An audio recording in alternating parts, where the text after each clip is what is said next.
ரொம்ப ரொம்ப நல்லா இருந்துச்சு. நல்ல ஒரு என்டர்டெய்னிங்கான மூவி.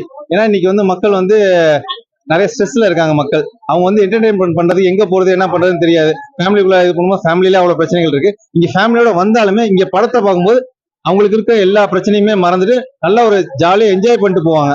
அதுக்கான முழு இது நானே சொல்வேன். கண்டிப்பா வந்து பாருங்க, நல்ல என்டர்டைன்மெண்டா இருக்கும், நல்லா ஜாலியா என்ஜாய் பண்ணிட்டு போகலாம்.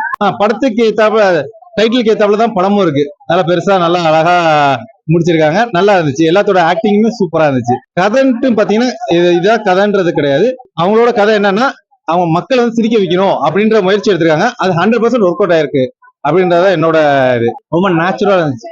அவரோட ஆக்டிங் எப்பவுமே நேச்சுரலா இருக்கும். இதுல வந்து நம்ம ஊர்க்கார பையன் மாதிரி அழகா வந்து பசங்களோட என்ஜாய் பண்றதா இருக்கட்டும், சரக்கடிக்கா இருக்கட்டும், அந்த ஃபீல் கொடுக்கறது எல்லாமே ரொம்ப நேச்சுரலா பண்ணியிருக்காரு. அது ஒரு டெத்து, அவங்க அப்பா இறந்திருக்காரு, அந்த விஷயத்தையே வந்து ஒரு காமெடியா எடுத்துட்டு போயிருக்காங்கன்றப்போ நல்லா இருந்துச்சு. ஜாலியா என்ஜாய் பண்ணிட்டு இருக்கோம். பிடிக்காதுன்றது எதுவுமே இதுல கிடையாது. ஏன்னா கஷ்டத்தை வந்து சிரிக்க வந்திருக்கும் போது சிரிச்சு என்ஜாய் பண்ணிட்டு தான் வந்திருக்கோம். தவிர இதை பிடிக்கல அப்படின்னு சொல்றதுக்கு எதுவுமே கிடையாது. ஹைலைட் சீன் சொன்னீங்கன்னா படம் ஃபுல்லாவே இந்த காமெடி சிரிக்க வைக்கிறாங்களே. ஏன்னா எல்லாரும் அவ்வளவு இதுல இருக்கும்போது படம் ஃபுல்லா சிரிக்கும் போது வயிறு எனக்கு வலிக்கும் போது நல்லா இருந்துச்சு. அது அந்த ஃபீல் ரொம்ப நாள் கழிச்சு அந்த ஃபீல் நான் அனுபவிச்ச ஃபீல் இருந்துச்சு. நல்லா இருந்துச்சு.